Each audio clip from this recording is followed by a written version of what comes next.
की प्रत्येक व्यक्ती वेगळा, त्याला होणारा आजार वेगळा. पण अलीकडच्या काळात आपण सोशल मीडियावर बघतो, की हाडं मोडणं आणि त्याचा कटकट आवाज येणं, की बरोबर. असं वाटतं, की हे पेन आता रिलीफ होतंय किंवा मला बरं वाटतंय. समोरच्या पेशंटला बघूनच वाटतं, की अरे हे तर मी पण करायला हवं. माझी तशीच कंबर दुखते, तसाच माझा मणका दुखतोय, तशीच माझी मान दुखते. हा जो आवाज येतोय किंवा ही जी ट्रीटमेंट आहे, ही प्रत्येकासाठी असू शकते का? आणि हे सोशल मीडियावर रील्सवरती बघून, YouTubeवरती बघून त्या डॉक्टरांकडे जाणं आणि ती ट्रीटमेंट घेणं हे प्रत्येकासाठी आहे का? क्रायरोप्रॅक्टर म्हणजे बोन सेटिंग. बऱ्याच रील्समध्ये आपण बघतो, की एखाद्याची मान मोडलेली आहे, एखाद्याचा कंबर एका साईडला अंगावरती झोपवलं आणि कटक दिशेने आवाज आला आहे. तर हे सगळं करत असताना त्याचे करण्याच्या पूर्वी बऱ्याच वेळा जो खराच क्रायरोप्रॅक्टर आहे, तो बेसिकली हे नर्व्होस्कोप नावाचं जे मशीन आहे, नर्व्होस्कोप नावाचं मशीन आहे, ते मानेपासून कमरेपर्यंत लावतो आणि ते लावून एक्झॅक्ट बघतो, की कोणता मणका हा मिसअलाइन झाला आहे. त्याचबरोबर ही स्केल आहे, गॉन्स्टेड पॅरलल स्केल, ज्याच्यामध्ये एक्स-रेचं मार्किंग केलं जातं, की मणका नक्की उजवीकडे किती सरकला आहे, हं, डावीकडे किती सरकला आहे. हं, त्याचबरोबर हे ॲडजस्टर नावाचं मशीन आहे, त्याच्यामध्ये नक्की मणका कुठे बाहेर आला आहे, त्याला हं, रिअलाइन केलं जातं. पण हे हं, करत असताना प्रत्येक पेशंटचाच मणका हलला आहे का असं होत नाही. तर हं, काही पेशंटमध्ये कधी-कधी मसल इम्बॅलन्स असतात. हं, मग तिथे तुम्हाला मसलला रिअलाइन करणारी ट्रीटमेंट द्यावी लागते. काही पेशंटमध्ये फेशिया मिसअलाइन असतो. फेशिया हं, मिसअलाइन असतो म्हणजे बोन पूर्ण तिरका झालेला असतो. हं, कंबर तिरकी झालेली असते. म्हणजे आरशात उभा राहिलं तर कमरेचा भाग हा तिरका झालेला असतो. हं, कधी-कधी कंबर पुढे गेलेली असते. हं, कधी-कधी शोल्डर वर आणि खाली गेलेले असतात. मग एक 5 मिनिटंही उभं राहता येत नाही. तर एक लक्षात घ्या, नुसतं क्रायोप्रॅक्टर करून बरं होईल का? तर असं होत नाही. तर कधी-कधी काही केसेसमध्ये ज्या नुकत्याच झाल्या 2 वीकमध्ये, 3 वीकमध्ये, तिथे तुम्हाला क्रायोप्रॅक्टरचा फायदा होणार आहे. पण जिथे त्या केसमध्ये मसल इम्बॅलन्स आहेत, बोन इम्बॅलन्स आहेत, हं. ऑर्गन इम्बॅलन्स आहेत, त्याचबरोबर इमोशनचा काहीतरी संबंध आहे आणि त्याचबरोबर तुमचं पोट साफ होत नाहीये, गॅसेस होतात आहे, कुठेतरी काहीतरी वेगवेगळे सिम्प्टम्स तुमच्यामध्ये आहेत.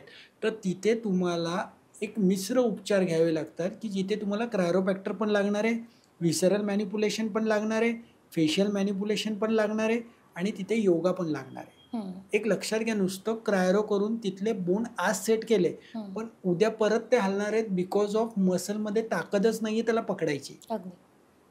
तर बऱ्याच वेळा प्रत्येक केस टू केस त्याचं डायग्नोज करणं गरजेचं आहे, की हा त्रास कशामुळे आहे. जर नुसतं क्रायोप्रॅक्टरने बरं होणार आहे, तशा केसेस जर असतील, तर नक्कीच त्याने बरं होतं. पण घरी हा प्रयोग शक्यतो करू नका. बऱ्याच वेळा माझ्याकडे 2-3 पेशंट असे व्हिडिओ बघून घरच्या घरी मिसेसची कंबर मोडली आणि बिचारीचा पाय पूर्ण पॅरलाईज झाला. बापरे! एक लक्षात घ्या, हे जेवढं दिसायला सोपं आहे, तसं ॲक्युरेट नाही आहे. जो मणका L4चा फॅसेट लॉक आहे का?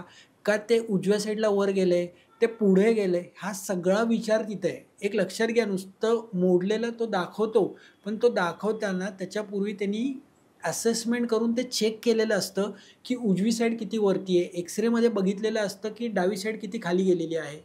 मणका पुढे-मागे किती झालेला आहे. त्याचबरोबर त्याच्यामध्ये बऱ्याच वेळा काही लोकांमध्ये डिजनरेटिव्ह चेंजेस असतात. माझ्याकडे असाच एक व्हिडिओ एका मुलानी रत्नागिरीमध्ये बघितला आणि त्यांनी त्याच्या वडिलांची मान मोडण्याचा प्रयत्न केला. मान मोडत असताना त्यांनी मान मोडली, पण हातातनं हात निसटला त्यांचा पूर्ण. हं. हातातल्या वस्तू खाली पडायला लागल्या. स्वतःचं बटन लावता येत नाही. अशी जर वर झाली केस, तर त्या केसमध्ये ना आमच्यासारखे लोकं ते बरं करू शकतो. कारण एक लक्षात घ्या, मेकॅनिक इंजुरी एकदा तिथे डिस्टर्ब झाली, तर ते हाड परत फॅसेट लॉक होत नाही किती काही केलं तरी. बऱ्याच वेळा हाडवैद्यांकडनं लोकं माझ्याकडे येतात. हं. आज कमीत कमी 5-5, 6-6, 7-7 हाडवैद्यांकडनं लोकं येतात. कुठेतरी एखादा दचका जोरात दिला जातो चुकून आणि त्याच्यामुळे बऱ्याच वेळा वेगवेगळे 4-5 प्रकारचे प्रॉब्लेम्स चालू होतात. हं. तर एक लक्षात घ्या, it is a very precise technique. असं नाहीये तुम्ही की बघितलंय आणि पटकन केलंय. हा हात तयार व्हायला क्रायोप्रॅक्टरचा कमीत कमी 8 ते 10 वर्ष लागतात. हं. अगदीच. त्यामुळेच मी म्हणाले, की सोशल मीडियावर कोणताही व्हिडिओ बघून घरच्या घरी असे कोणतेही प्रयोग करू नका.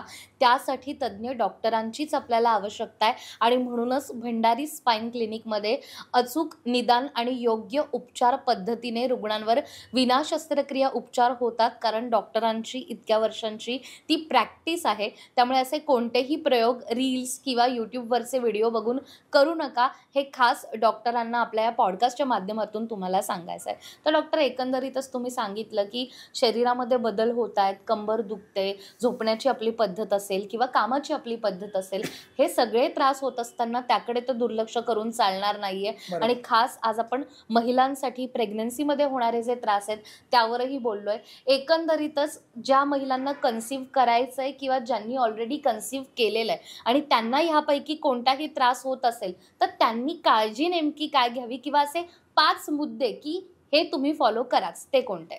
एक लक्षात घ्या, कन्सीव्ह होण्यापूर्वी बऱ्याच वेळा काही लोकांना वाटतं की मी कन्सीव्हच राहत नाही आहे किंवा एखादी केस इनफर्टिलिटीची असते, वंध्यत्वाची असते. तर त्या वंध्यत्वाची कारणं काय आहेत हे बघणं तिथे गरजेचं आहे. बऱ्याच लोकांमध्ये, बऱ्याच स्त्रियांमध्ये कधीतरी पुरुषांमध्ये स्पर्म काउंट कमी असतात. बऱ्याच वेळा आम्ही जेव्हा पेशंट येतात आमच्याकडे, तर बऱ्याच वेळा आज समाज स्त्रियांकडे एकतर्फीच बघतो. तर बऱ्याच वेळा जेव्हा कुठलीही इन्फर्टिलिटीची केस येते त्यावेळेस त्या पुरुषाचेही स्पर्म काउंट चेक करणं, त्या पुरुषाचंही मैथुनची पद्धत, इंटरकोर्सची पद्धत आणि बाकीच्या गोष्टी बघणं गरजेचं आहे. त्याचबरोबर त्या स्त्रीचे पिरियड्स कसे आहेत, किती दिवस अंगावरनं जात आहे आणि त्याचबरोबर तिचे सोनोग्राफीचे रिपोर्ट, थायरॉईड प्रोफाईल, ह्या सगळ्या गोष्टी चेक करून का कन्सीव्ह राहत नाही हे पण तिथं बघणं आहे. बऱ्याच वेळा, काही वेळा स्त्रीची इच्छाच नसते की अजून थांबू आपण, अजून आपलं करिअर सेट होऊ दे, मग आपण दिवस घेऊयात. पुरुषाला वाटतं नाही नाही, आता लवकर आपण कन्सीव्ह राहिला पाहिजे, पटकन आत्ता दिवस गेले पाहिजे. एक लक्षात घ्या, दोघांमध्ये तारतम्य नसेल तर इमोशनली कुठेतरी ते कन्सीव्ह होत नाही. तर ह्या सगळ्या गोष्टीचा जो आहे, प्रत्येक का होत नाही आहे हे आयुर्वेदशास्त्र खूप चांगल्या प्रकारे त्याच्याकडे बघतं आणि आयुर्वेदशास्त्राकडे इन्फर्टिलिटीच्या केसेसचा सक्सेस रेट हा खूप चांगला आहे.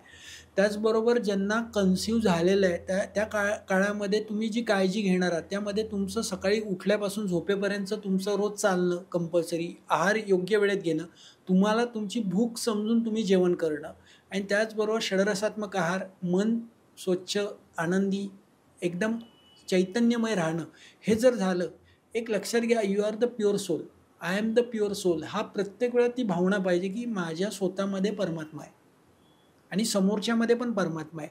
कुणालाही आपल्याला दुखवायचं नाही आहे, कुणाच्याही कुठल्याही त्या षडरिपूमध्ये अडकायचं नाही आहे.